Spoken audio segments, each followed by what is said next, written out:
வாழ்க வையகம், வாழ்க வையகம், வாழ்க வளமுடன். குரு வாழ்க, குருவே துணை. குரு வணக்கம். தந்தை தாய் ஈருயிரும் ஒன்று சேர்ந்து தலைத்ததொரு உடலாகி உலகில் வந்தோம். அந்த ஈருயிர் வினைகள் அறமோ மற்றோ அளித்த பதிவுகளெல்லாம் நம் சொத்தாச்சு. இந்த அரும் பிறவியில் முன்வினை அறுத்து எல்லையில்லா மெய்ப்பொருளை அடைவதற்கு வந்த ஒரு உதவி குரு உயிரின் சேர்க்கை வணங்கி குரு திருவடியை வாழ்த்தி வாழ்வோம். வணங்கி குரு திருவடியை வாழ்த்தி வாழ்வோம். அனைவருக்கும் மாலை வணக்கம். வாழ்க வளமுடன்.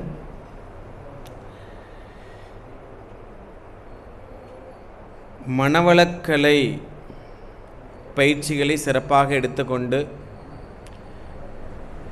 எனக்கு தெரியவே திட்டத்தட்ட நீங்கள் 15-20 வருஷமாக இருக்கிறவங்களாம் அங்கே அறிஞர் பெருமக்கள் நிறையா பேர் இருக்கிறீங்க. இந்த மாதிரி ஒரு சபையில் பேசுகிறதுங்கிறது எனக்கு கிடைத்த பாக்கி. நிறையா பேர் இருக்கலாம் புதுசாக வந்தவங்க, அது இல்லை. நீங்கள் 15-10 வருஷத்துக்கு மேலே இருக்கிறவங்க ஒரு ஆழமான தேடலோடு நீங்கள் அமர்ந்திருக்கிறீங்க. இந்த மாதிரி ஒரு சூழலில் ஐயாவை நான் நிறையா டைம் ஸ்பீச்சில் பார்த்துருக்கேன். அவர் எனக்கு என்ன ஒரு சந்தோஷமான விஷயம், அவர் முதல்ல இருந்ததை விட இப்போ ரொம்ப சின்ன வயசாயிட்டார்.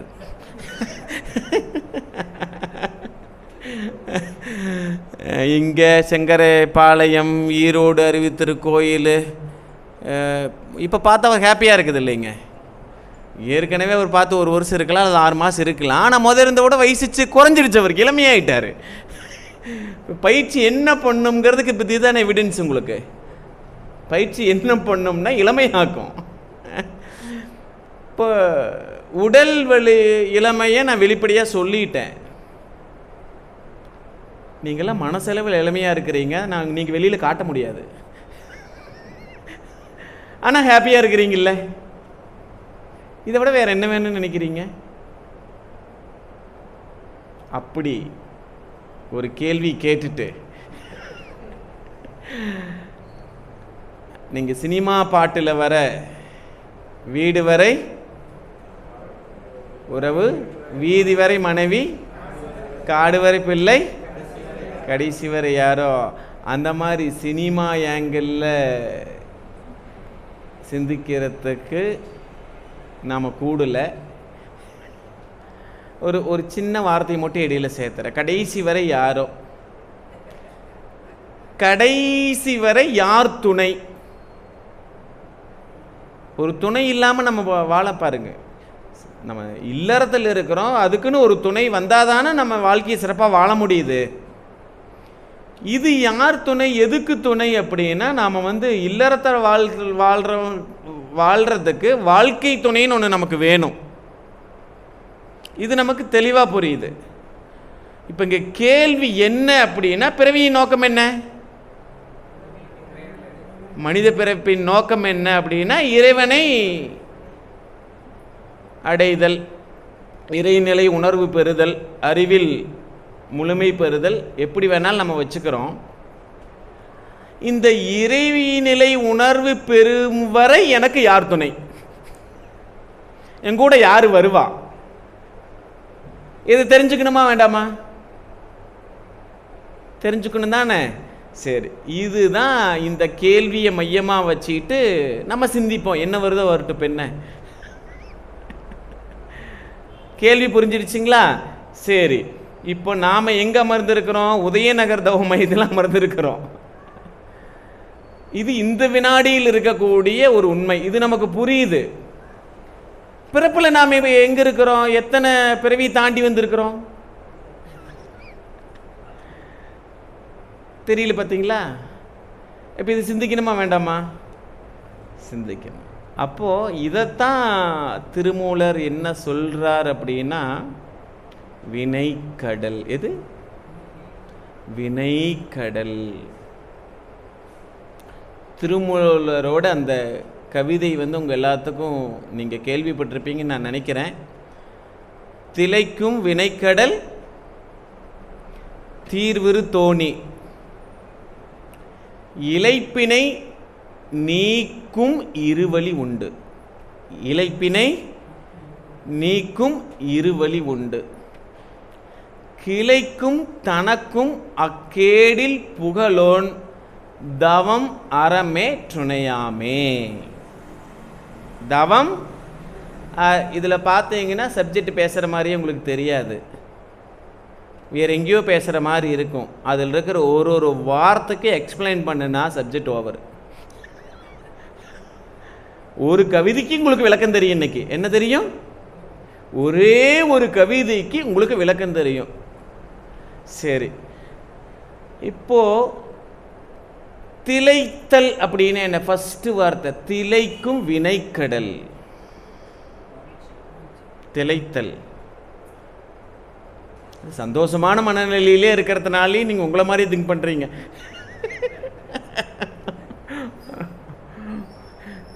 திளைச்சு போயிட்டேன். நான் என்ன கேட்குறேன்னா, ஒரு ஆற்றுல விட்டுட்டாவே நம்ம என்ன பண்ணிடுவோம்? அவ்வளோதான்.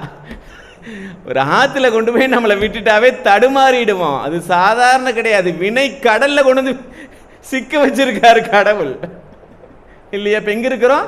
வினை கடல்ல அமர்ந்து இருக்கிறோம். இப்போ நம்ம சந்தோஷமாவா இருப்போம்? ஆற்றுல இருந்து வர்றதுக்கே நமக்கு வழி தெரியாது. அவர் வார்த்தை எப்படி போட்டிருக்காரு பாருங்க, திளைக்கும் வினை கடல்னு போட்டிருக்காரு. எது அது? என்ன அது? ஏன் நீங்க வினை மலைன்னு போட்டிருக்கலாம்ல, வினை ஆறுன்னு போட்டிருக்கு. அது என்ன வினைக்கடல்? வினைக்கடல்னா தான் நீங்க இந்த கரையில இருந்து பார்த்தீங்கன்னா அந்த கரை உங்களுக்கு தெரியும்னு நினைக்கிறீங்களா? கரையே தெரியாது. பாயிண்ட் நம்பர் 1 திகைப்பா இருக்குமா? நடுக்கடல் இருக்கிறீங்க, எந்த பக்கம் போறதுன்னு உங்களுக்கு தெரியுமா? தெரியாது. ஆழமாவது தெரியுமா? ஆழமும் தெரியாது, எல்லையும் தெரியாது, கரையும் தெரியாது, எங்க போகணும்னு தெரியாது.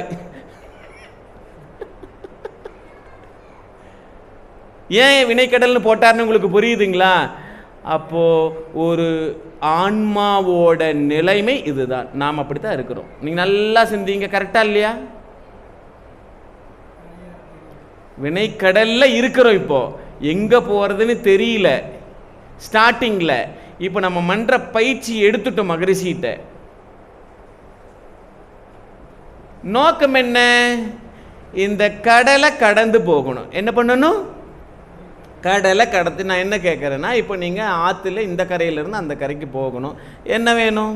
படகு இருந்தா, நீச்சல் தெரிஞ்சா போகலாம். ஆறில் நீச்சல் அடிச்சிடலாம். கடலில் கரையே தெரியாது, ஆழமும் தெரியாது.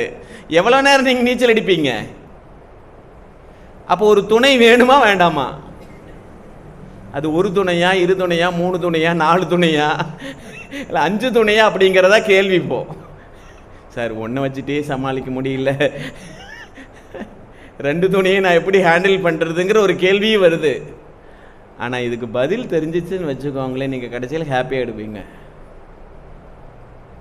பதில் தெரிஞ்சிடுச்சுன்னா ஹாப்பி ஆகிடுவீங்க. நான் ஒன்றுமே சொல்லலை பாரு, உங்களுக்குள்ளே இருக்கிற ஆன்மா ஆட்டோமேட்டிக்காக சந்தோஷமாக இருக்குது பாருங்க. நீங்கள் ஹாப்பியாக ஃபீல் பண்ணுறீங்களா?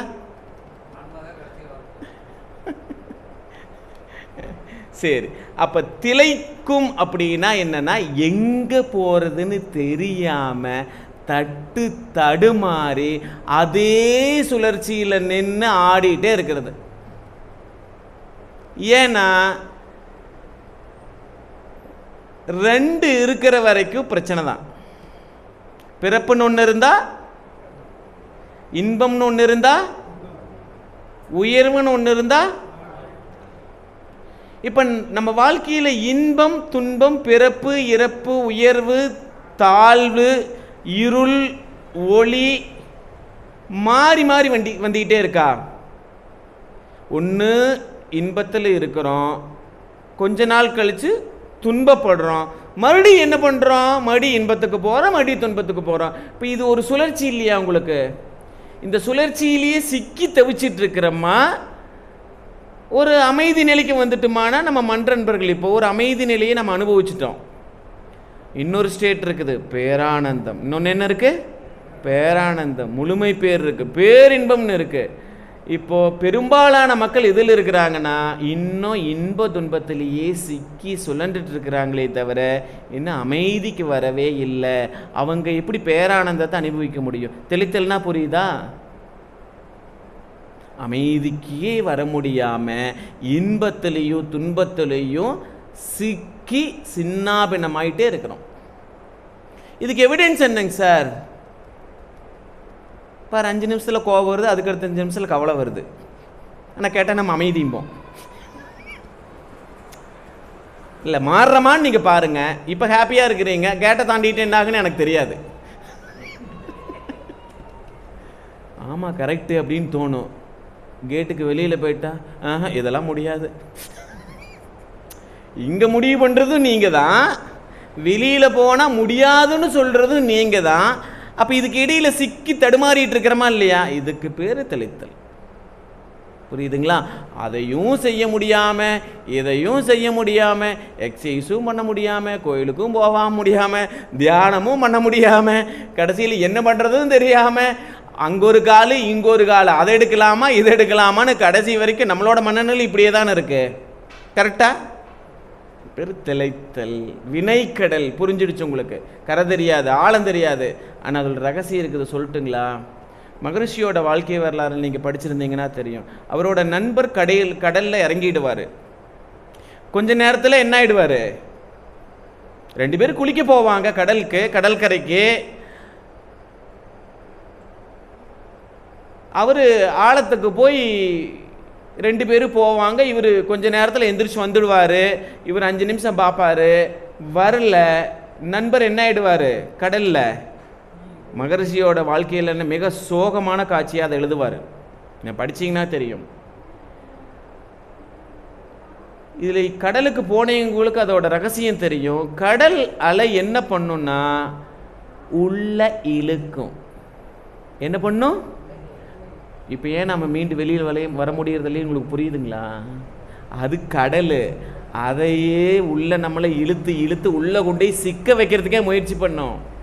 இது வாழ்க்கை கடல். நாம் ஏன் வெளியே வர முடியலன்னு உங்களுக்கு புரியுதுங்களா? அலை உள்நோக்கி இழுத்துட்டே இருக்கும். அங்கே அலை இழுக்கிற மாதிரி இங்கே கோபம், சினம், கவலை, வெறுப்பு, ஆறுகுணம் இதெல்லாம் நம்மளை உள்ளே இழுத்துட்டே இருக்கும். நீ எப்படி வெளியில் போயிடுவ? நான் பார்த்துடுற விடு. அதை நம்மளை போட்டி போடும்.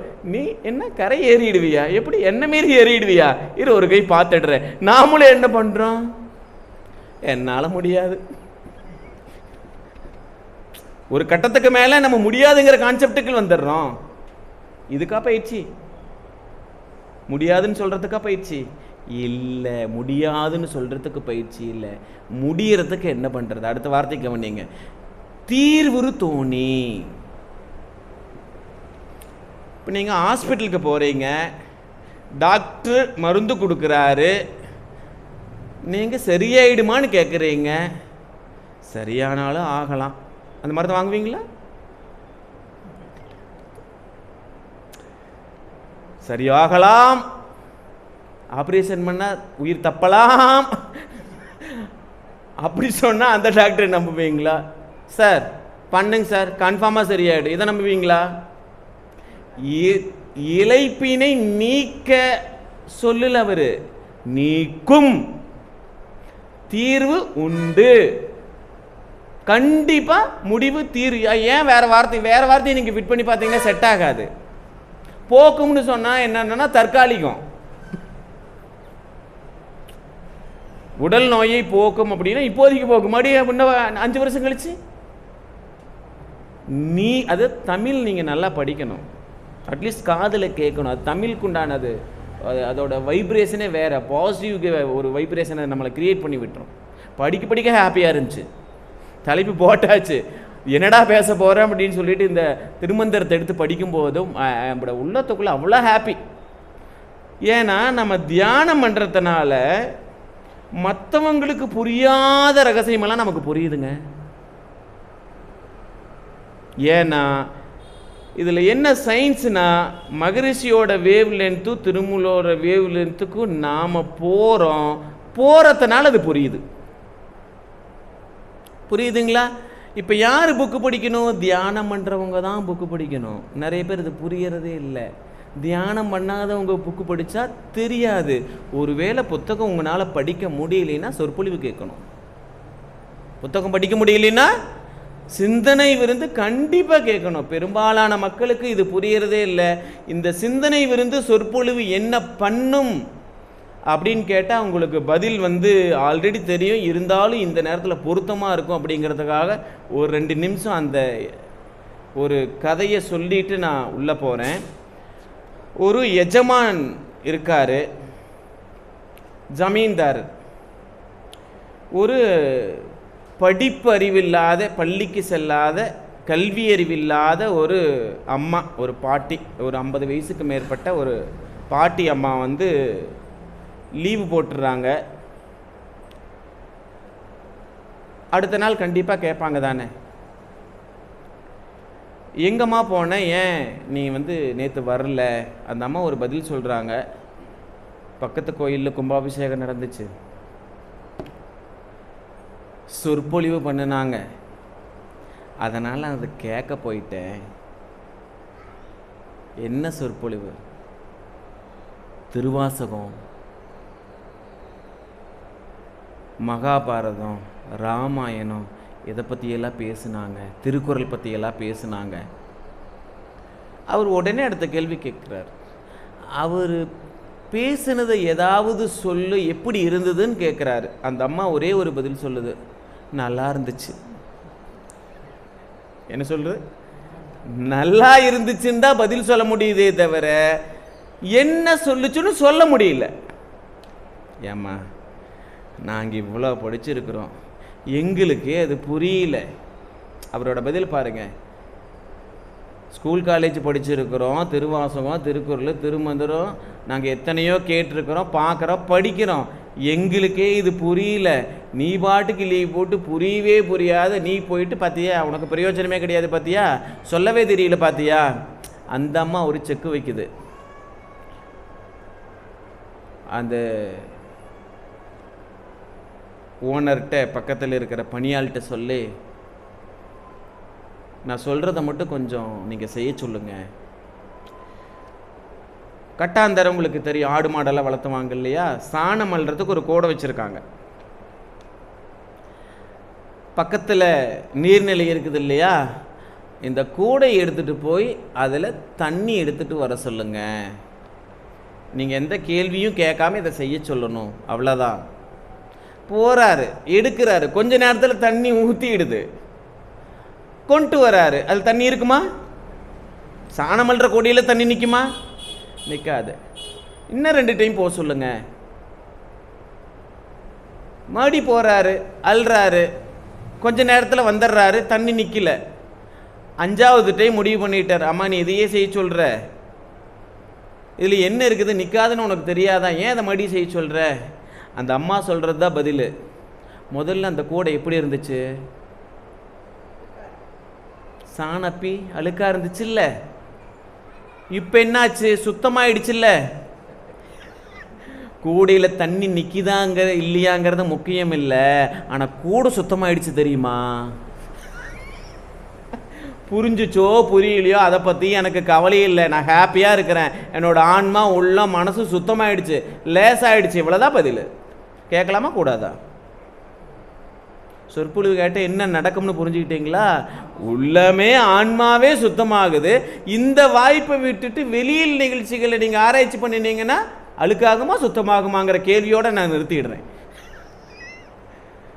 ஆன்மா சம்பந்தமான விஷயங்களை ஆராய்ச்சி பண்ணுன்னா சுத்தமாகும். தேர்ட் பர்சனையும் பக்கத்து வீட்டுக்காரரையும் நீங்கள் ஆராய்ச்சி பண்ணினீங்கன்னா, பிஸ்னஸையும் நீங்கள் சொல்கிறது புரியுதுங்களா?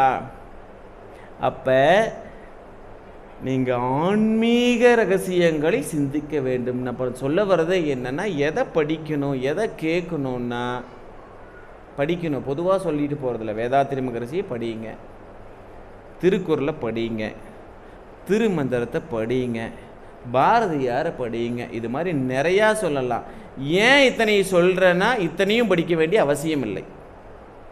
இதில் ஒன்றை செலக்ட் பண்ணி முழுமையாக படிங்க. நான் சொல்கிறது புரியுதா? இதை ஒன்றை செலக்ட் பண்ணுங்க. திருக்குறளை மட்டும் முழுசாக படிச்சிட்டிங்கன்னா வேலை முடிஞ்சு. உங்களுக்கு எது பிடிக்குதோ அதை படிங்கன்னு சொல்கிறேன். அதுவும் முடியலைன்னா வேதாத்திரி மகரிஷி ரொம்ப எளிய தமிழில் கவிதை எழுதியிருக்காரு. கவிதை இப்படி புரிகிற மாதிரியெல்லாம் இருக்காது. துப்பாருக்கு துப்பாயை, துப்பாக்கு துப்பாருக்கு துப்பாயை தூவுமலை. ஆக்சுவலாக தமிழ் திருக்குறள் எத்தனை பேருக்கு உங்களுக்கு அர்த்தம் தெரியும்? துப்பாருக்கு அப்படின்னா சின்ன வயசில் ஸ்கூலில் துப்பாக்கி துப்பாக்கின்னு படித்து நம்ம அப்படியே வழக்கமாகிடுச்சு. துப்பாக்கி துப்பாக்கி ஏதோ மாற்றி மாற்றி உளறிட்டு இருப்போம். சொல்கிறது புரியுதுங்களா? அப்போது நீங்கள் புரியுது புரியல அதை பற்றியெல்லாம் கவலையே பட வேண்டாம். உள்ள ஆன்மாவில் இருக்கக்கூடிய கோடையில் பிறந்த சாணி போகிற மாதிரி ஆன்மாவை அப்படியே அப்பி இருக்கக்கூடிய ஒட்டி இருக்கக்கூடிய அந்த அழுக்கு சுத்தமாயிட்டே இருக்குது, நீங்கிட்டே இருக்குது, தூய்மையாயிட்டே இருக்குதுங்கிற விஷயத்தை மட்டும் நீங்கள் மனசில் நல்லா வச்சுக்கோங்க. சரிங்களா? இப்போ தீர்வு கிடைக்குமா? தீர்வு வரத்துக்கு என்ன பண்ணணும்? வினைக்கடலை தத்தளிச்சிட்டு இருக்கிறனே, இதிலிருந்து நான் எப்படி கரை சேர்றது? அதுக்கு தீர்வு உண்டா? தீர்வுறு தோணி. தோணின்னு என்ன? படகு. எது? படகு. அப்போ கடல்ல இருந்து நீங்கள் கரையை அடையணும்னா படகு, தோணி கண்டிப்பாக வேண்டும். வேணுமா வேண்டாமா? ஆற்றை கடந்து சென்றான், என்ன கையில் நீந்தி கடந்து சென்றான், இல்லை காலால் கடந்தானா, இல்லை படகுல போனானா, இல்லை ஏதோ ஒரு கருவியில் போனான்னு சொல்லணுமா வேண்டாமா? இப்போ ஆற்றை கடந்தான்னா ஏதோ ஒரு கருவியில் தானே கடக்க முடியும். அப்போ இந்த வினை கடலில் நம்ம கடக்கணும்னா ஒரு கருவி வேணுமா வேண்டாமா? அந்த கருவியை தான் அவர் சொல்கிறாரு, கண்டிப்பாக வேணும். ஏன்னா பெரிய கடல், நீ நீச்சல் அடிக்க முயற்சி பண்ணினீன்னா எந்த பக்கம் போகிறதுன்னு தெரியாது, ஆழமும் தெரியாது, அகலமும் தெரியாது, பரப்பும் தெரியாது, சுழற்சியும் தெரியாது, கைடும் இல்லை. நீ என்ன பண்ணுவ? கொஞ்சம் இப்போ தாக்கு பிடிக்கணும் இல்லை? அப்போ அலையிறத நின்றுட்டு கொஞ்சம் நேரம் ஆசுவாசப்படுத்துறதுக்கே ஒரு படகு வேணும். கரெக்டா? இல்லைன்னா என்ன பண்ண முடியும்? முடியாது. ஆனால் இதில் ஒரு ரகசியம் இருக்குது. இதை புரிஞ்சுக்கிட்டிங்கன்னா நீங்கள் அப்படியே டாப்பில் வந்துடுவீங்க. நான் திருப்பி கேள்வி கேட்டால், ஏன் நீங்கள் தோணி சின்ன படகு, ஒரு பெரிய கப்பல் வேணும், ஒரு பாலை வேணும்னு எழுதியிருக்கலாம். இதான் ரகசியமே. ஆன்மீகத்தில் இருக்கிறவங்களுக்கு இதுக்கு புரியும். பெரிய கப்பல் பெரிய பாலை வசதியானவங்க தான் பண்ண முடியும். எளிய மக்களுக்கு அது சாத்தியப்படாது. அவ்வளவு பெரிய இது தேவையில்லை. சின்ன படகு போதும், அவ்வளோதான். நீங்கள் வினைக்கடலை தீக்கணும்னா சின்ன படகு போதும். அதை பிடிச்சிட்டு வெளியில் வந்துடுவீங்க. அந்த சின்ன படகை தான் இப்போ பார்க்க போகிறோம். ஓ, இவ்வளவு தானா? இது தெரியாம தான் நான் கஷ்டப்பட்டு இருக்கிறேனா? பெரிய செலவு நமக்கு ஒன்றுமே இல்லை, பெரிய வசதி ஒன்று, பதவி தேவையில்லை, அதிகாரம் தேவையில்லை, எதுவுமே தேவையில்லை. சின்ன படகு போதும். கான்செப்ட் இவ்வளோதான். ஓ, சின்னது தானா?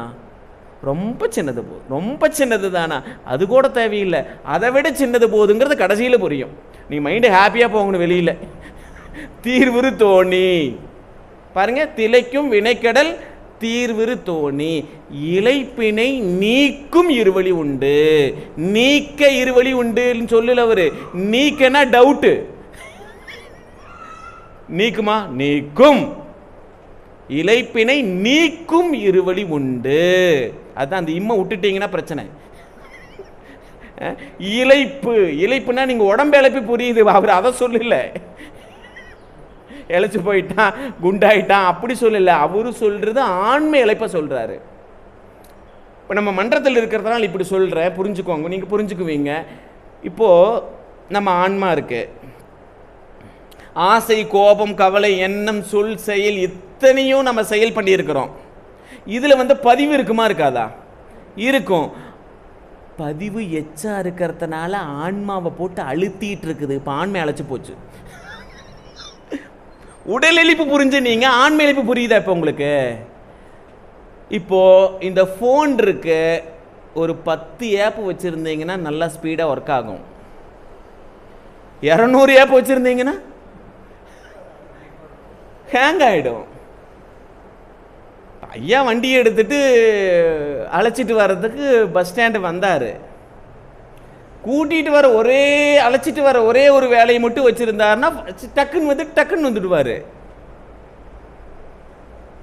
இல்லை 10 வேலை ஏற்படுத்திட்டு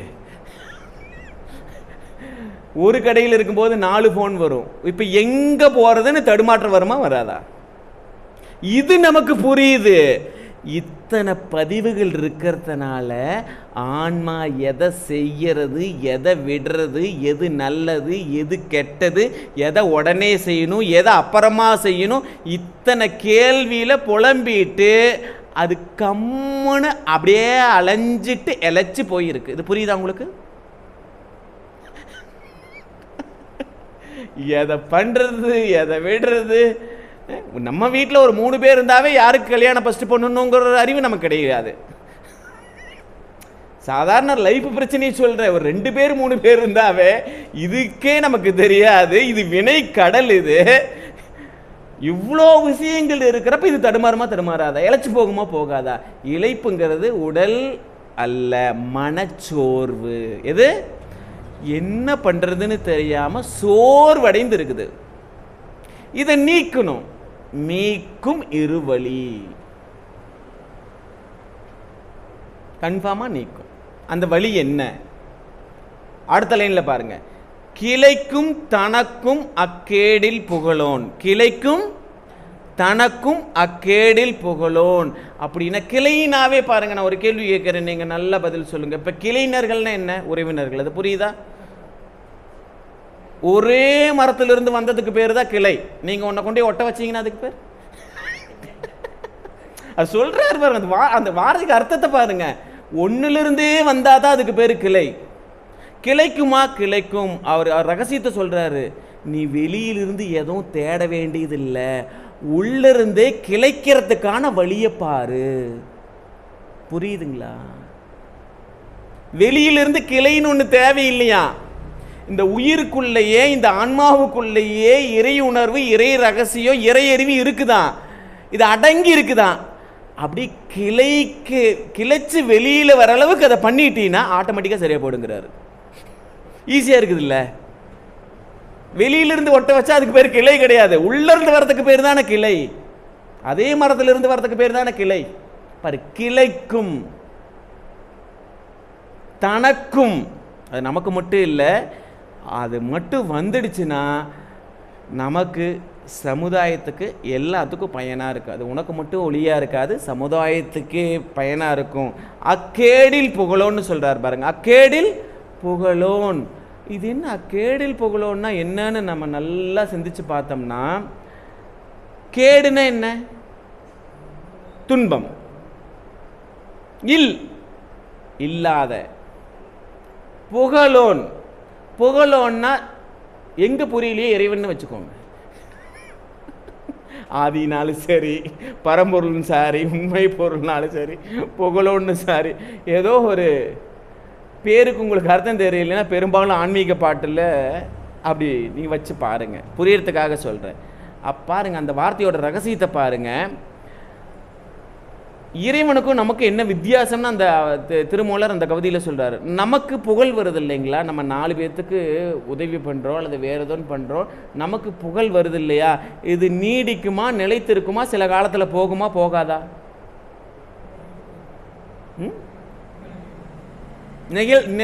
நிலைத்த புகழ் இல்லையா. ஏன்னா நல்லது பண்ணி புகழ் வாங்குறானா, கெட்டது பண்ணி புகழ் வாங்குறானா? படிச்சு சர்டிஃபிகேட் வாங்குறான், காசு கொடுத்து வாங்குறான். சர்வீஸ் பண்ணி போஸ்டிங் வரான், காசை கொடுத்து போஸ்டிங் வரான். அது எவ்வளவு ரகசியம் இருக்குது பாருங்க. கேடில்லாத புகழை உடையவன். இந்த வார்த்தையை போட்டோன்னே எனக்கு புரிஞ்சிடுச்சு, மனிதனுக்கு இந்த எலிஜிபிள் இல்லை, இறைவன் மட்டும்தான். புரியுதுங்களா உங்களுக்கு? கேடில்லாத புகழை உடையவன் யாரு?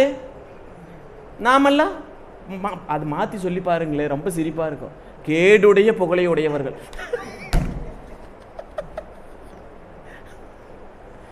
இல்லை, அது கரெக்டாக இருக்குதான்னு பாருங்க. திருமூலர் ஒரு வார்த்தையை எப்படி போடுறார் பாருங்க. கிளைக்கும் தனக்கும் அக்கேடில் புகழோன். சாதாரண வார்த்தை இல்லைங்க. கடைசியில் பாருங்க, கடைசி லைனுக்கு இப்போ வந்துட்டோம். விளைக்கும் தவமரமே துணையாமே, இதான் கடைசி லைன். விளைக்கும் தவமரமே துணையாமே. அந்த புகழை, கேடில்லாத புகழை விளைவிக்கிறதுக்கு உனக்கு என்ன வேணும்னா கடைசி 2 வார்த்தை, தவமரமே துணையாமே. பதில் கிடைச்சிருச்சா? அதில் ஒரு பியூட்டிஃபுல்லான ரகசியம் இருக்கு. அவ தவம் அறம்னு எழுதவே கிடையாது. அதனால தான் ஒரிஜினலை படிக்கணும். இந்த யூடியூப்ல வரதெல்லாம் படிச்சுட்டு இருக்கக்கூடாது. அவர் இப்படி எழுதல, தவம் மரம்னு பிரிச்சு எழுதல, சேர்த்து எழுதியிருக்காரு. அப்ப அதுக்கு ரகசியம் என்னன்னா, தவம் இல்லாமல் அறம் நிலைக்காது, அறம் இல்லாமல் தவம் நிலைக்காது. ஒன்னு இல்லைன்னா இன்னொன்னு இல்லை. நான் உதாரணத்துக்கு ப்ராக்டிக்கல் அப்ளை பண்ணி காட்டுறேன்னு. சிலர் மன்றத்துக்கு வருவாங்க, அல்லது வேண்டாம், ஒரு குறுகிய வட்டத்தில் நம்ம அதை பார்க்க வேண்டாம், ஆன்மீகத்துக்குள்ள வருவாங்க. அவங்க எப்படி வெளியில் போவாங்கன்னு சொல்றேன். கொஞ்ச நாள் சர்வீஸ் பண்ணுவாங்க, 4 பேர் குறை சொல்லுவாங்க, ஓடிடுவாங்க. ஏன்னா தவ இல்லை. உண்மையிலேயே தவறு இருந்துச்சுன்னா நமக்கு நாலேஜ் இருக்கும். நான் சர்வீஸ் பண்ணுறது என்னோட குவாலிட்டி, குறை சொல்கிறது அவங்களோட குவாலிட்டி, அதை நான் ஏற்றுக்க முடியாது, நான் பண்ணுறத பண்ணிக்கிட்டே தான் இருப்பேன்னு இந்த மனநிலை வரத்துக்கு உங்களுக்கு தவ வேணும். எவிடன்ஸ் சொல்லட்டுமா? அறம் செய்ய விரும்பு, யாருக்கு சினம் வரும்? அறம் செய்யறவனுக்கு தான் வரும்.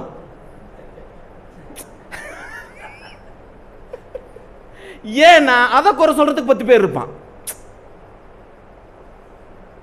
பித்தலாட்டம் பண்றவங்களுக்கு பிரச்சனை கிடையாது, அது எது சொன்னாலும் காதுல வாங்காம ஓடி போயிடுவான்.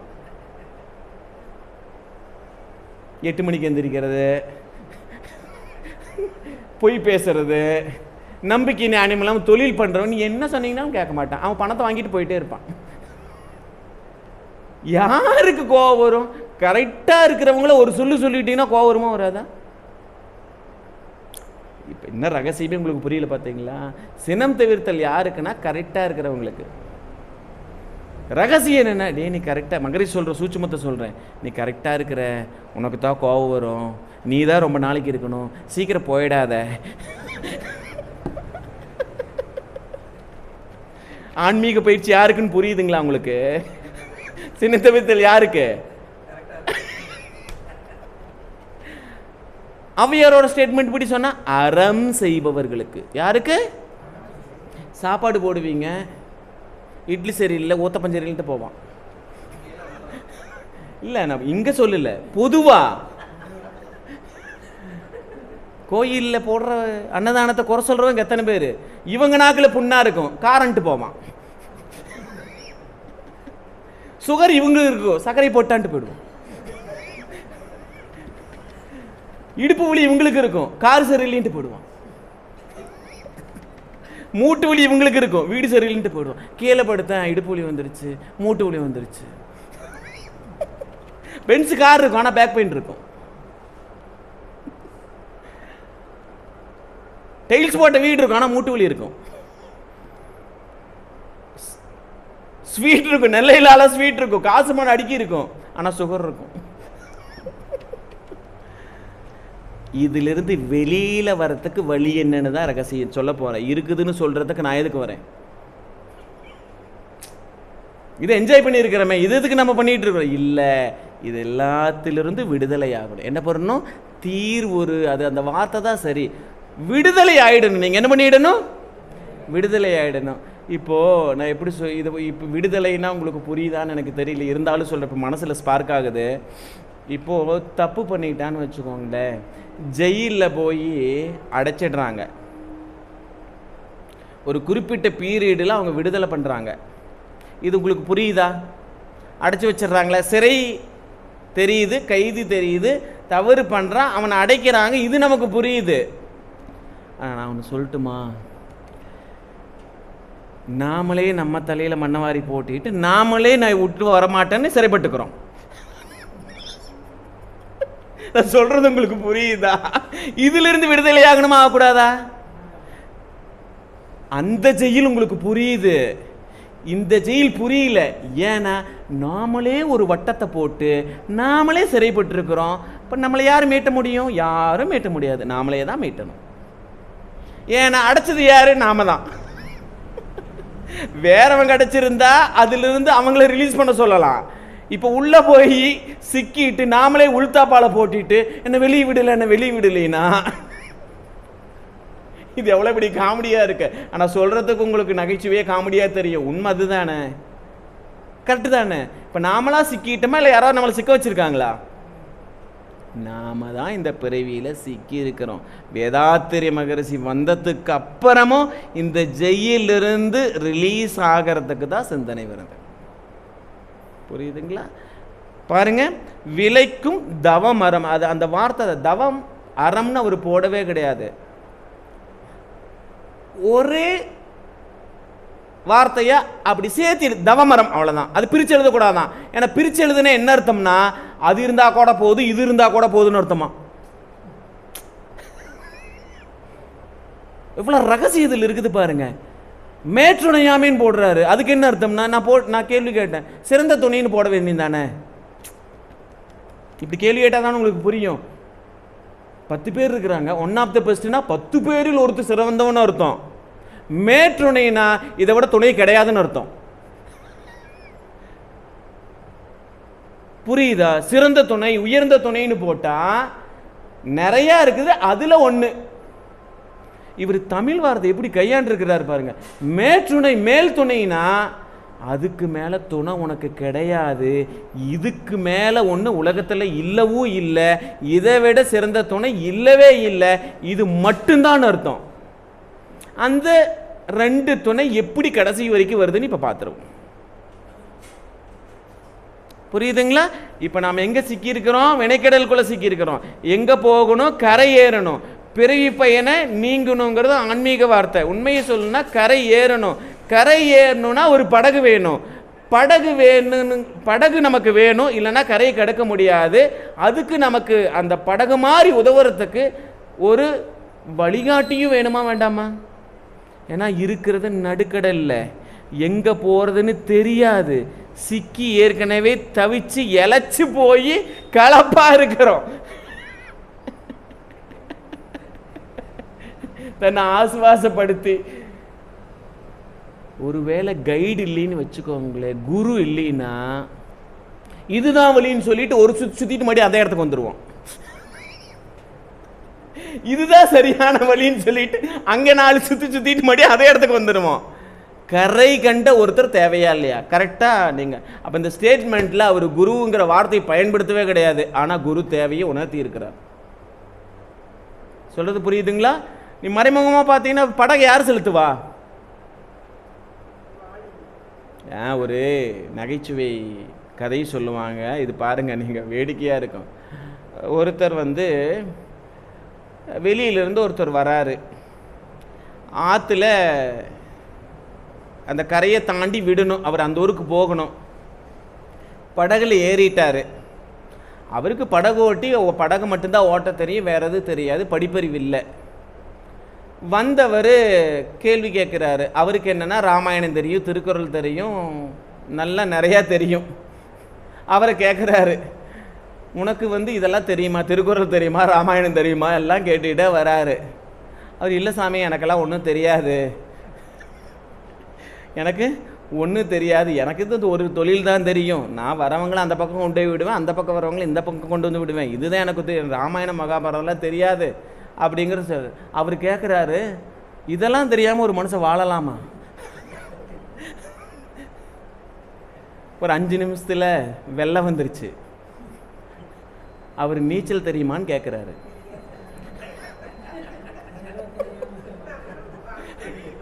படகு ஓட்டிக்கு நீச்சல் தெரியும், விட்டுட்டு நீச்சல் அடிச்சு போயிட்டு. புரியுதுங்களா? கைடுனா புரியுதா உங்களுக்கு?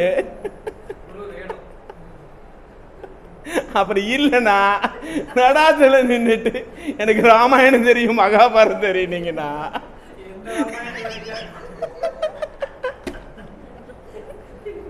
புரியுதுங்களா? இப்போ இந்த குருவின் அவசியம் தவம் அறம், இது ரொம்ப முக்கியம். சரி, மேல் துணை, சிறந்த துணை, அதை விட உயர்ந்த துணை கிடையவே கிடையாது. அப்போ இந்த ரெண்டை மட்டும் பிடிச்சிட்டிங்கன்னா குருவை அதுவே நிர்மாணிச்சிடும். கடைசியில் கொண்டு போய் உங்களை கரை சேர்த்து விட்டுரும்.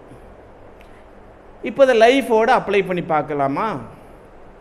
கல்யாணம் நடந்துருச்சு, கணவன் மனைவி வாழ்கிறாங்க, 6 மாதத்துக்கு அப்புறம் கல்வி. அப்போவே தெரிஞ்சிருந்தா உன்னை எல்லாம் நான் கல்யாணம் பண்ணியிருக்க மாட்டேன். இதுக்கு ஆன்மீக கருவி இல்லைன்னு அர்த்தம். ஏன்னா நீ பண்ணின தவமும் ஆர்வமும் தான் அவரை செலக்ட் பண்ணியிருக்கு. நீ என்ன நினைக்கிற? புரோக்கர் செட் பண்ணாரு, அப்பம்மா செட் பண்ணாங்க, அந்த சொந்தக்காரர் செட் பண்ணாரு. உண்மை உங்களுக்கு புரியல. நான் என்ன சொல்றேன்னா, இப்போ காதலிச்சு திருமணம் பண்றது எப்படி புரியுற மாதிரி சொல்றேன். இவரைத்தான் கட்டி வைக்கணும்னு கடவுள் முடிவு பண்ணிடும். 4 டைம் 2 பேர்த்தையும் சந்திக்க வைக்கும். உள்ள அன்பு காதல்ங்கிற ஒரு உணர்வை இயற்கை கிரியேட் பண்ணணும். ஏன்னா உங்களை குளியில தள்ளணும்னு முடிவு பண்ணிடுச்சு. இல்ல, புண்ணியம் இருந்தா மேல வர்றதுக்கு அவங்கள சேர்த்த வைக்கும். தப்பு பண்ணியிருந்தா பாவத்தை கழிச்சிட்டு மேலே வரணும்னு தான் அவரை சேர்த்த வைக்குது. ஆனால் இந்த புரிதல் நமக்கு கிடையவே கிடையாது. கடைசி வரைக்கும் அதை கெட்டதாகவே நினச்சிட்டு நம்ம ஓட்டிடுறோம். சந்திக்க வைக்கும், பார்க்க வைக்கும், காதலை வர வைக்கும், கல்யாணம் பண்ணுவீங்க. நீங்கள் என்ன நினச்சிக்குவீங்க? இல்லை பெருமையா எப்படா கல்யாணம் பண்ண? இல்லை நான் லவ் பண்ணி தான் கல்யாணம் பண்ணினேன். நீ உண்மையாகவே உனக்கு எப்படி லவ் வந்துச்சுங்கிறது எனக்கு தானே தெரியும். சொல்றது எது வாழ்க்கை துணையை முடிவு பண்ணுது? தவம் அறம். எது குழந்தைங்களை முடிவு பண்ணுது? அவனுக்கு போஸ்டிங் எது முடிவு பண்ணுது? ஆன்மீகத்தை எது முடிவு பண்ணுது? தவம் அறம். கடைசியில் கரையாறதை எது முடிவு பண்ணுது? தவம் அறம். எதை வேணாலும் இது முடிவு பண்ணுது. அவ்வளோதான். இது தெரியலனா நீங்கள் அடுத்தவங்க மேலே பழியை தூக்கி போட்டுட்டு நான் ஏன் இப்படி சொன்னேன்னு தெரியுமா? இது கர்ணன், இந்த கலங்கிய மனம், அது குழப்பமடைந்த மனம். நான் சொல்லுவேன், எல்லா பித்தலாடத்தையும் பண்ணிட்டு ஒவ்வொருத்தருட்டையும் விளக்கம் கேட்டுக்கிட்டே இருப்பான். நான் ஏன் அவன் கூட சேர்ந்தேன் தெரியுமா? பண்ணுன்னு தப்புக்கெல்லாம் மயங்கி பற்ற வச்சு பண்ணிடுறது. பண்ற வரைக்கும் பண்ணிட்டு கடைசியில் என்ன பண்ணிடுவோம்? நான் ஏன் அவன்கிட்ட இப்படி பேசுனேன்னு தெரியுமா? நியாயம் கேட்டுக்கிட்டே இருக்கும். இது ஒரு குழப்பமான மனநிலை. இது நீங்க அர்ஜுனன்ட்ட பாட்டுங்க, அந்த குவாலிட்டி இருக்கு. ஊர்ல வரான், எதிரிகளை தாக்கணும், வில்ல கீழே போட்டுட்டான். கிருஷ்ணர் பக்கத்தில் நிற்கிறாரு, வில்லாளன் கீழே போட்டுட்டு, எய்தாப்பில் இருக்கிறது என்னோட சித்தப்பா, பெரியப்பா, குரு எல்லாம் இருக்கிறாங்க, இவங்களை நீ கொல்ல சொல்கிறீங்க, என்னால் முடியாது. கீழே போட்டுட்டான். போட்டுட்டு கெஞ்சுறான். இதோட உண்மையான தாத்பரியத்தை எனக்கு புரிய வைங்க, எனக்கு புரியல. நான் சொல்கிறது உங்களுக்கு புரியுதுங்களா? கிருஷ்ண உபதேசம் பண்ணுறாரு, கர்ணனுக்கு உபதேசம் பண்ணலையானா பண்ணினாரு, அவன் கேட்கல. ஏன்னா உள்ள இருக்கிற பதிவுகள் விடல. எது விடல? உள்ள இருக்கிற பதிவு. ஏன்னா ஏன் பதிவு கிரியேட் ஆகி அவனை விடலைன்னா 2 ரீசன். பற்று, ஏற்கனவே நட்பை விட முடியாது. அடுத்த கான்செப்ட், என்னோட திறமையை வெளிப்படுத்தணும். எது? என்னோட திறமையை வெளிப்படுத்தணும், போர்ல ஜெயிக்கணும். என்னோட திறமையை வெளிப்படுத்துறதுக்காக சண்டை வரணும். அர்ஜுனன் அந்த கேட்டகரி கிடையாது. சமுதாயம் நன்மை அடையணும், என்னோட திறமை சமுதாயத்துக்கு பயன்படணும். இதில் ஒரு ரகசியம் உங்களுக்கு புரியுதுங்களா? எவ்வளவு பெரிய திறமைசாலியாக அறிவாளியாக நீங்கள் இருந்தாலும் பிறருக்கு நன்மை அளிக்கவில்லை என்றால் அந்த திறமை கர்ணனுக்கு மறந்தது போல மறைந்து போய்விடும். ஒரு குறிப்பிட்ட வயசுக்கு மேலே ஞாபகம் வராது, மைண்டில் அப்படியே டெலீட் பண்ணிவிடும். இது புரியாது. அதனால தான் சமுதாயம் நல்லதுக்கு பயன்படுத்துங்க, சமுதாயம் நல்லதுக்கு பயன்படுத்துங்க. இப்போ தாழ்த்தப்பட்ட குலம்னா ஒரு முடிவு எடுத்துருக்கலாம்ல. ஏன் உங்களுக்கு கர்ணனுக்கு போஸ்டிங் கொடுத்தானா? பயன்படுத்திக்கிறதுக்கு. நிறைய பேர் இப்படி தான் போஸ்டிங் கொடுப்பாங்க, நீங்கள் ஏமாந்துடாதீங்க. உண்மையிலேயே அவனுக்கு நட்புணர்வு இருந்திருந்தா கர்ணனோட யாரு பிறந்தாங்களோ அவங்களோட மக்கள் யாரோ அவங்க கூட இருக்கிற அத்தனை பேர்த்தையும் மதிச்சிருந்தா கரெக்டு. கேள்வி புரியுதுங்களா? உண்மையிலேயே நம்மளை மதிக்கிறாங்களா இல்லை மதிக்கிற மாதிரி நடிக்கிறாங்களான்னா தெரிஞ்சிடும். அதனால தான் வார்த்தையை கவனிக்காதீங்க, செயலை கவனிங்க. எப்படி? மன்றத்துக்கு வரீங்கன்னு வச்சுக்கோங்களேன், வீட்டுக்கு வரோம், வாங்க வாங்க வாங்க வாழ்கோளம் வாழ்கோளம் சரி வாழ்கோளம் அப்படியே போயிடுவாங்க.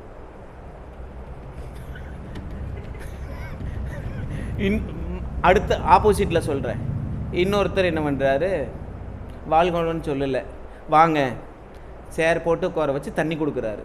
இப்போ எது சரின்னு நீங்கள் நினைக்கிறீங்க? செயல் கரெக்டாக, வார்த்தை கரெக்டாக? புரியுதுங்களா? நான் என்ன சொல்கிறேன்னா ரெண்டையும் பண்ணுங்க. வாழ்கோண்டன்னு சொல்லிட்டு தண்ணியும் கொடுத்துட்டு சேரையும் போட்டு 4 வாரம் தன்பாக பேசி அனுப்பிச்சிடுங்க. செயல். அதனால தான் சொல்கிறேன், மற்றவங்கள்லாம் பேசிகிட்டே இருப்பாங்க இல்லையா, நீங்கள் வார்த்தை கவனிக்காதீங்க. ஏன்னா ஆன்மாவை அது கலங்கப்படுத்திக்கிட்டே இருக்கும். நமக்கு தேவையே இல்லை. மன்றத்துக்கு யார் நல்ல இந்த பேசுகிறவங்கள நம்பாதீங்க. இது பின்னாடி இந்த மன்றம் எப்படி போகுன்னு சொல்கிறேன். வருவாங்க, அட்டெண்டன்ஸில் கையெழுத்து போடுவாங்க, அவங்க பாட்டுக்கு பயிற்சி நடத்த வருவாங்க, நன்கொடை எழுதுவாங்க, போயிட்டே இருப்பாங்க. எதையுமே பண்ணாத. ஏன் அதை அப்படி பண்ணினீங்க? கேள்வி மட்டுமே கேட்டுட்டே இருப்பாங்க, பயிற்சியும் நடத்த மாட்டாங்க, நன்கொடையும் கொடுக்க மாட்டாங்க. இந்த கேரக்டர் எப்படி சொல்றது புரியுதுங்களா? அப்போ எதுவா இருந்தாலும், குடும்பமா இருந்தாலும் சரி, பிசினஸா இருந்தாலும் சரி, நீங்க ஆன்மீகமா இருந்தாலும் சரி, நமக்கு சப்போர்ட்டா யார் இருப்பாங்கன்னா பேசுறத கவனிக்காதீங்க, செயலை கவனிங்க. செயலை கவனிச்சிங்கன்னா உண்மை புரிஞ்சிடும். உண்மை புரிஞ்சிடுச்சுன்னா நீங்க விலகி டிடேச்சுன்னு அப்படி நிற்பீங்க. சொல்றது புரியுதுங்களா? அப்போ கொடுக்குறவங்க மட்டும்தான் உயர்ந்தவங்களா? எத்தனை கேள்வி வருது, எத்தனை கேள்வி வருது. ரெண்டுமே இல்லை. முடியாதவங்க என்ன பண்ணுவாங்கன்னா பெட்ஷீட்டு விரித்து போட்டு இருக்கிற சின்ன சின்ன வேலையை செஞ்சு கொடுத்துட்டு என்னால் இதுதான் முடியும்னா அதை ஆத்மார்த்தமாக பண்ணிட்டு போங்க. இவ்வளோதான் ரகசியம். யாவருக்குமாம் ஒரு பச்சிலை. சிறிய படகு தான், பெரிய பாலமோ படகோ நமக்கு கப்பலோ கேட்கல. சிறிய உயிர் கஷ்டப்படுது, ஒரு பச்சிலை கொடுத்துட்டு போ. நீ சாப்பாடு போடணும்னு சொல்லல, திருமந்திரம் தானே சொல்லுது. யாவருக்குமாம் ஓர் பச்சிலை, யாவருக்குமாம் ஓர் வாயுரை. இதுலயே ரகசியம் இருக்குது இல்லை உங்களுக்கு? இப்போ இந்த தவம் மரம் அப்படின்னா ஒன்னோட ஒன்றை பிரிக்க முடியாது. தவம் மட்டுமே பண்ணினீங்கன்னா நீங்க தவம் பண்றீங்க, சமுதாயத்துக்கு பிரயோஜனம் கிடையாது. அரை மட்டுமே பண்றீங்கன்னா 4 நாள்ல டென்ஷன் ஆயிடுவாங்க, உங்களுக்கு பிரயோஜனம் கிடையாது. புரியுதுங்களா? ஒரே வார்த்தையில் புரிய வச்சுட்டுனா, தவம் மட்டுமே பண்ணினீங்கன்னா சுயநலம், மற்றவங்களுக்கு பிரயோஜனம் கிடையாது. அரை இல்லை, அரை மட்டுமே பண்ணிட்டு தவம் பண்ணாம விட்டுட்டீங்கன்னா நீங்க கொஞ்ச நாளைக்கு நல்லா இருக்கணும் இல்ல, இருக்கிறதெல்லாம் கொடுத்துட்டு கடைசியில் உங்களை பார்த்துக்கிறதுக்கு 4 பேர் வந்தாங்கன்னா இது தவம் இல்லைன்னு அர்த்தம். புரியுதுங்களா? அப்ப இந்த ஒன்னையும் நீங்க பிரிக்கவே கூடாது அப்படின்னு சொல்றது தான் இந்த பாடல். இப்ப கடைசியில் நான் இப்படி கேள்வி கேட்கிறேன், உங்களுக்கு ஹாப்பி ஆயிடுவீங்க. அப்படியே தடுமாற இருட்டில் இருக்கிறேன், அங்கே வினைக்கடல் இருட்டு, நான் ஏங்கிட்டு இருக்கிறேன், யாராச்சும் ஒரு துணை வந்தால் பரவாயில்லன்னு ஏங்குறேன். ஒரு ஃப்ரெண்டு வரான், டேய் நான் இருக்கிறேன், ஒன்றும் பிரச்சனை இல்லை, 2 பேர் போயிடலாம். நீங்கள் ஹாப்பி ஆவீங்களா ஆக மாட்டீங்களா? மகிழ்ச்சியாக இருக்குதா? உண்மையிலே மகிழ்ச்சியா? ஆனால் ஒரு துணை கிடைச்சதுக்கே ஹாப்பி ஆகிற நீங்கள் திருமந்திரம் திருமூல பயப்படாத 2 துணை இருக்குது தைரியமாக போங்கிறாரு. எத்தனை பேத்துக்கு புரியுது? புரியுதா? தவிச்சிட்டு இருக்கிற நீங்க ஒரு துணை கிடைச்சாவே ஹாப்பியா வரீங்களே. அதான் நான் கடைசியே சொன்னேன், ஃபர்ஸ்டே சொல்லிட்டேன், நீங்க கடைசியில் ஹாப்பியா போவீங்க. நீ வினைக்கடலில் தடுமாடிட்டு இருக்கிற, இருட்டில் இருக்கிற, நீ வெளிச்சத்துக்கு போகணும், கரையை கடக்கணும், 2 துணை இருக்குது, தைரியமாக போங்கிறாரு. இனிமேல் உங்களுக்கு தைரியம் மட்டும்தான் வரணும். என்ன பேச்சை பார்க்காதீங்க, நீங்கள் செஞ்ச தவமும் நீங்கள் செஞ்ச அறமும் ஆட்டோமேட்டிக்காக உங்களை கரையை கொண்டு போய் சேர்த்துடும். அவங்க அப்படி சொல்கிறாங்க. இதில் காதுலேயே வாங்கிக்க கூடாது. வாங்கிட்டீங்கன்னா நீங்கள் பலவீனமாக இருக்கிறீங்கன்னு அர்த்தம். எப்படி? எதுவுமே தெரியாமல் ஏதோ ஒரு ஊர்லேருந்து வந்து நம்மளை கல்யாணம் பண்ணிட்டு அந்த அம்மா நாம் பேசுகிறதையெல்லாம் வாங்கிட்டு அமைதியாக இருந்து வீட்டுக்காரரை மாவாட்ட வச்சிருது இல்லை?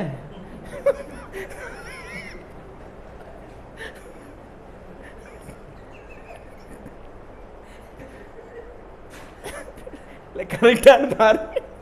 ஏன்னா நீ கத்திக்கிட்டு போ, எனக்கு பிரச்சனை இல்லை, நாளைக்கு என்ன பண்ணுவேன்னு எனக்கு தெரியும். அது மட்டும் இல்லை, யாருன்னே தெரியாம ஒருத்தரை கூட்டிகிட்டு வந்து நம்ம வேலைகளையும் செஞ்சு கொடுத்து குழந்தைங்களையும் நம்மளோட வாரிசுகளையும் காப்பாற்றி நம்ம குடும்பத்துக்காகவே வாழ்கிறாங்கல்ல. புரிதல் இருக்கணுமில்ல முதல்ல. அப்போது கல்யாணம் ஆனவங்களுக்கு 3 துணை, ஏற்கனவே லைஃப் பார்ட்னர் ஒரு துணை, அது இல்லாமல் அறம் தவம் துணை, 3 துணை இருக்கிறப்ப எதுக்கு பயன்படுவீங்க? வாரிசுகளுக்கு பாரு, தவமரமும் துணை, வாழ்க்கை துணையும் ஒரு துணை, குழந்தைங்களும் துணை. இது ஒரு குறிப்பிட்ட பீரியடில் இது போயிடும், தற்காலிகம். ஆனால் தவமும் அறமும் உன்னை கரை சேர்த்துற வரைக்கும் விடாதுங்கிறாரு. பாயிண்ட் பிடிச்சிட்டீங்க. கடைசி வரை யார் துணை? தவமரம் துணைன்னு சொல்லக்கூடாது, அதுதான் திருமந்திரம். தவமரமே துணையாமை, அதை விட சிறந்த துணை இல்லை இல்லை இல்லை. ஒரு துணை இல்லாததுக்கு இப்போ நம்ம ஏங்கிட்டு இருந்தோம், நம்ம கடைசியில் 2 துணை கிடச்சிடுச்சு இல்லை, இப்போ தைரியமாக போக வேண்டாமா? தவமரமே துணையாமே. அதனால அந்த தவமும் அறமும் நமக்கு நிலைக்க வேண்டுமென்றால் ஒரே ஒரு துணையை நீங்கள் பிடித்தால் போதும், அது குரு. அந்த பாடலில் திருமந்திரத்தில் சொல்லவில்லை என்று நீங்கள் தவறாக புரிந்து கொள்ளாதீர்கள். அந்த கரையை கடக்க வேண்டுமென்றால் தவம் அறம் இருந்தாலும் ஒரு வழிகாட்டி வேண்டும். உங்களுக்கு நீச்சல் தெரியணும். அந்த அறம் தவம் இருந்துச்சுன்னா ஆட்டோமேட்டிக்காக நமக்கு தெரியலனா ஒரு ஆளை அனுப்பிச்சு கூட்டிகிட்டு போயிடும். தவமரம் என்ன பண்ணணும்னு உங்களுக்கு புரியுதுங்களா? நீங்கள் பஸ்ஸுக்கு வந்துட்டு இருக்கிறீங்க, உங்களுக்கு டிரைவிங் தெரியாது, 2 வீலர் தெரியாது, கார் ஓட்ட தெரியாது, ஆனால் தெரிஞ்சவங்க வந்து கூட்டிகிட்டு போயிடுவாங்க. தவமரம் இல்லைன்னா 2 வீலர் ஓட்ட தெரியும், கார் ஓட்ட தெரியும், நடு ரோட்டில் நின்றுட்டு இருப்பீங்க, அது கிடைக்காது, பிரேக் டவுன் ஆகிடும், ரிப்பேர் ஆகிடும், பஸ்ஸு வராது, வந்தவன் நிறுத்த மாட்டான், அப்படியே ஒருத்தர் ஏற்றிட்டு போனாலும் அவன் வண்டி பிரேக் டவுன் ஆகிடும். இப்போ உங்களுக்கு திறமை முக்கியமே கிடையாது. எனக்கு அது தெரியல இது தெரியல தேவையே கிடையாது. உங்களால் என்ன முடியும்? பெட்ஷீட் தான் விரிச்சு போடியுமா போடுங்க, நான் லைட்டெல்லாம் போடுறேன், போகிறப்ப ஆஃப் பண்ணிடுறேன், போடு, நான் செப்பல இல்லைண்ணா, இங்கே எத்தனை வேலை இருக்குது. நான் வாரம் சொற்பொழிவுக்கு ஒரு 50 பேர்ட்ட என்னால் ஃபோன் பண்ணி பேச முடியுங்க, 1 மணி நேரம் டைம் ஸ்பெண்ட் பண்ண முடியும். ஒரு 70 பேர்த்துக்கு ஃபோன் பண்ணுற வேலையை ஒருத்தர் வாங்கிக்கோங்க. விரும்பி பண்ணுங்க, விரும்பி பண்ணினீங்கன்னா சுத்தமாகிடுவீங்க. அப்போ நீங்கள் கஷ்டத்தில் இருக்கும்போது கடவுள் என்ன பண்ண தெரியுங்களா? அதுவே விரும்பி வந்து கை கொடுக்கும். கஷ்டத்தில் இருந்தீங்கன்னா கடவுள் என்ன பண்ணும்? விரும்பி வந்து கை கொடுக்கும். அப்போ என்ன திரௌபதினா என்ன? அதுக்கு என்ன அப்படியே ஆடை அப்படியே தொடர்ந்து வந்துக்கிட்டே இருந்துச்சு, இதுக்கெல்லாம் என்ன அர்த்தம் அப்படின்னா, நீங்கள் இறைவனார் சடன் அடைஞ்சதுக்கு அப்புறம் அது என்ன ஆடை விட்டுகிட்டே இருப்பாங்களா, இவங்களுக்கு வந்து எண்டு இல்லாத ஒரு அதோட நுனி முடிவு இல்லாத ஒரு ஆடை வந்துக்கிட்டே இருக்குமா? இது என்ன ஆடையாக காட்டியிருக்காங்களே, அப்படி ஒரு ட்ரெஸ் உலகத்தில் இருக்குதா? அப்படி ஒரு ட்ரெஸ் உண்மையிலே உலக அது என்ன புரிதல்னா, நீங்கள் இறையுணர்வில் நிலைத்து விட்டால் நீடித்த நிலைத்த அருள் கிடைத்து கொண்டே இருக்கும். ரகசியம் புரியுதா உங்களுக்கு? இறையுணர்வில் நிலைத்து விட்டால் தவம் மரம் தொடர்ந்து செஞ்சுக்கிட்டே வந்தீங்கன்னா ஆடை கொடுக்குற மாதிரி அருளை இறைவன் கொடுத்துக்கிட்டே இருப்பான். கொஞ்சம் கூட பிரேக் ஆகாது. கொஞ்சம் கூட பிரேக் ஆகக்கூடாதுன்னா தொடர்ந்து நீங்கள் பண்ணிக்கிட்டே இருக்கணும். என்ன பண்ணணும்? சரி, நான் ஒரு மாற்றி கேள்வி கேட்குறேன், உங்களுக்கே காமெடியாக இருக்கும் பாருங்களேன். எப்போ சாப்பிட்டேன்? நேற்று சாப்பிட்டேன். பதில் சொல்லலாம். நான் கேள்வி மாற்றி கேட்குறேன். எப்போ ஒழுக்கமாக இருந்தேன்? நான் நேற்று ஒழுக்கமாக இருந்தேன். 2019 நான் ஒழுக்கமாக இருந்தேன். இப்படி சொல்ல முடியுமா? அப்படி சொல்ல முடியுமான்னு பாருங்க. அதனால தவம், அறம், ஒழுக்கம் இந்த நற்பண்புகள் எப்படி இருக்கும்? எப்போ இருக்கணும்னா எப்பயுமே இருக்கணும். எப்படி இருக்கணும்? எப்பயுமே இருக்கணும். சொல்றது புரியுதுங்களா? சாமிக்கு கும்பாபிஷேகம், கோயில், மலைக்கு போகிறது இதுனா மட்டும் விரதம் இல்லை. பக்கத்தில் வந்து இப்போ ஃப்ரெண்டு கேட்குறான், நான் பதில் சொல்கிறதே இல்லை, அவனே சொல்லிக்கிறான், நீ எப்பயுமே விரதமாக தான் இருக்கிற, நீ எப்போ போட்ட என்ன? நான் சொல்கிற பதில் இல்லை, அவன் சொன்ன பதில் பாருங்க. கோயிலுக்கு போகணும், ஐயப்பன் கோயிலுக்கு மாலை போடணும், ஏன்னா மன்றத்துக்கு வந்து சிலதுக்கெல்லாம் சாப்பிட்றது இல்லை. அவன் சொன்ன பதில் பாருங்க, நீ எப்போ போட்டா என்ன, நீ எப்பவுமே விரதமாக தான் இருக்கிற, எங்களுக்கு தான் வேணும். எப்போ விரதம்? எப்பயுமே விரதம் தான். புரிஞ்சிடுச்சிங்களா? அப்போ இப்போ ஒரு ஹைலைட்டு, நீங்கள் தவம் எப்போ பண்ணினீங்க? காலையில் பண்ணணும்னு சொல்லக்கூடாது, அது பயிற்சி. நீங்க எப்பவுமே தவத்தில் இருக்கிறதுக்கு காலை மாலை பிராக்டிஸ். எப்ப தவம் பண்ணீங்க? தவம்ங்கிறது பண்றது கிடையாது, இருக்கிறது. தவம்ங்கிறது செய்யறது கிடையாது, இருக்கிறது. இல்லையே. இப்போ நான் இப்படி ஒரு ஃப்ரெண்டு கேட்டான், இது சூச்சம் புரியுதான்னு பாருங்க. நீ வந்து மகரிஷி எப்போ நினைப்பேன்னு கேட்டான். நான் என்ன பதில் சொல்லியிருப்பேன்னு நினைக்கிறீங்க? அப்படி அது அப்புறம் நான் நினைக்க மாட்டேன் அப்படின்னு. ஏன்னா இவ்வளோ திமிரா பேசுகிறேன் அப்படின்னா, மறந்தா தானே நினைக்கிறதுக்கு, நான் இதுக்கு நினைக்கிறேன்.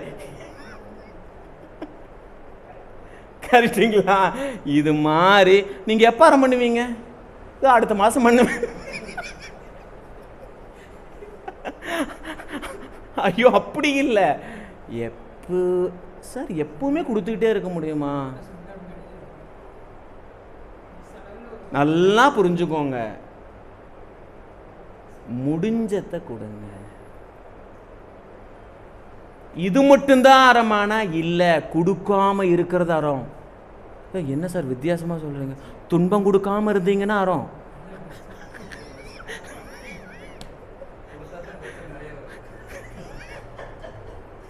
புரியுதுங்களா? கொடுத்தா அறம், கொடுக்காம இருந்தா அறம்.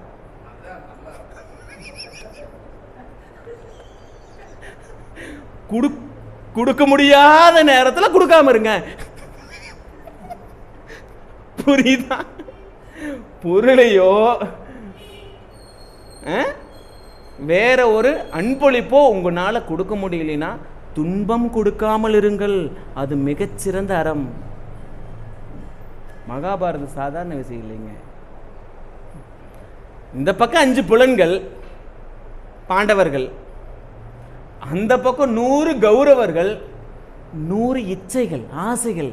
எப்படா வருவான், அனுபவிப்பான், குளியலதெல்லானே பார்த்துட்டு இருக்குது. இந்த 5 புலன்களை வைத்துக்கொண்டு 100 ஆசைகள் இருந்தாலும் இந்த உடலை எப்படி சீக்கிரம் அழியாமல் பார்த்து கொள்வது என்ற ரகசியத்தை சொல்வதுதான் மகாபாரதம். உங்களுக்கு புரியுதுங்களா? அது அப்ப கிருஷ்ணர் யாரு,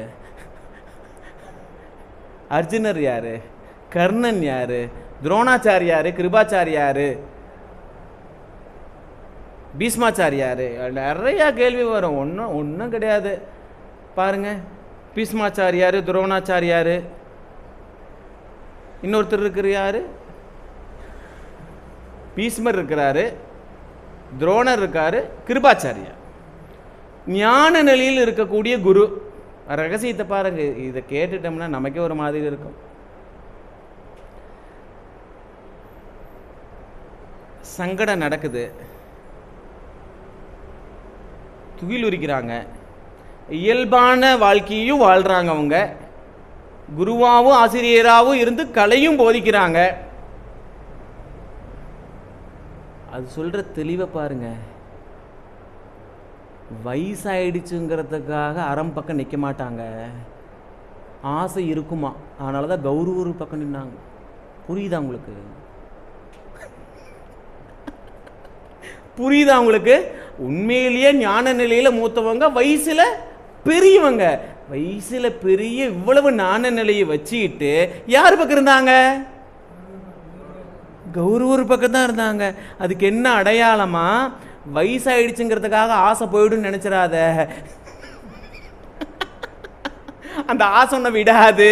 பற்றி பற்றி கௌரவர்கள் பக்கமே இழுத்துட்டு போயிட்டு உன்னையும் குரு நிலையில இருந்த கூட அந்த போரில் மரணம் அடைந்தவர்கள் இந்த 3 பேர். ரகசியம் உங்களுக்கு புரியுதுங்களா? அப்போ எப்பயுமே நீங்க அந்த பரம்பொருள் இணைப்பு வேண்டுமென்றால் அந்த தவம் அறம் என்ற இரு துணையை பற்றி கொண்டு நீங்கள் கடலை, இந்த பிறவி கடலை மிக எளிமையாக கடந்து விடலாம். இந்த இரண்டும் உங்களுக்கு சிரமமாக இருக்கும் என்றால் ஒரே ஒரு துணை, குருவின் துணையை பிடித்து கொள்ளுங்கள். குருவின் துணையை பிடித்து கொண்டதுக்கு பிறகு தவம் வரவும் இயல்பாக வரும். நீங்கள் இதுக்கு பேர் அகத்தாய்வு. குருவை பிடித்த பிறகு எனக்கு தவம் அறம் வந்து விட்டதான்னு உங்களை செக் பண்ணிகிட்டே இருங்க. செக் பண்ணிகிட்டே இருந்து நீங்களே உங்களை செக் பண்ணிட்டீங்கன்னா பிரச்சனை இல்லை. இல்லைன்னா உங்களோட பிளட்டை வேறவன் டெஸ்ட் பண்ணுவான், உங்கள் மோசனை வேறவன் டெஸ்ட் பண்ணுவான், உங்கள் சுகரை வேறவங்க டெஸ்ட் பண்ணுவாங்க. நான் இப்போ வெளிப்புற டெஸ்ட் சொன்னேன், உள்புற டெஸ்ட் அகத்தாய்வு. தவம் அறம் என்னிடம் வந்துள்ளதான்னு நீங்கள் பண்ணுற ஆராய்ச்சிக்கு பேர் அகத்தாய்வுன்னு பேர். ஏன்னா புதுசாக வரவங்க கிடையாது. நீங்கள் மேல்நிலையில் இருக்கிறீங்க, 15 வருஷம் வரைங்க, அறிஞர் பெருமக்கள் இருக்கிறீங்க, மிக அற்புதமான சபைவர். எவ்வளோ கேஷுவலாக சிரிச்சுட்டு கலகலான்னு கேட்டுட்டு இருக்கிறீங்க. நீங்கள் இப்போ தான் வந்த மாதிரியே இருக்குது உங்கள் முகம். அவ்வளோ மலர்ந்த முகத்தில் புன்னகை எப்பயுமே இருக்குது. புரியுதுங்களா? அப்போ அந்த குருவின் பாதத்தை அனைவரும் சொல்லுவோம். உங்களுக்கான ஒரு கடைசி ஸ்டேட்மெண்ட்டு, தவம் என்பது குரு கற்றுக் கொடுப்பது. நீங்கள் அடுத்தவங்களுக்கு கற்றுக் கொடுக்குறீங்க, குருஸ்தானத்துக்கு வந்துட்டீங்க. அறம் என்பது வாழ்ந்து காட்டுவது, போதிப்பதல்ல. புரிஞ்சிடுச்சா? தவம் என்பது கற்றுக் கொடுத்து செய்ய வைப்பது. அறம் என்பது உபதேசம் அல்ல. குரு வாழ்ந்தால் அருகில் இருப்பவர்கள் அதே அறத்தை கடைபிடித்து வாழ்வார்கள். புரியுதுங்களா? இப்போ நம்ம தவம் அறம் நம்மளோட லைஃப்பில் இல்லைன்னு சொல்ல முடியாது, இருக்குது. அதனால தான் இங்கே வந்திருக்கிறோம். நான் ஒரே ஒரு வேண்டுதல் வைக்கிறேன். நீங்கள் அனைவரும் குருவின் அருளால் வாழ்வின் எல்லை வரை தவம் அறத்தோடு எல்லா வளங்களும் நிறைவாக பெற்று வாழ்க வளமுடன், வாழ்க வளமுடன், வாழ்க வளமுடன் என்று வாழ்த்து இத்தோடு நிறைவு செய்து கொள்கிறோம். வாழ்க வளமுடன். கட் பண்ணி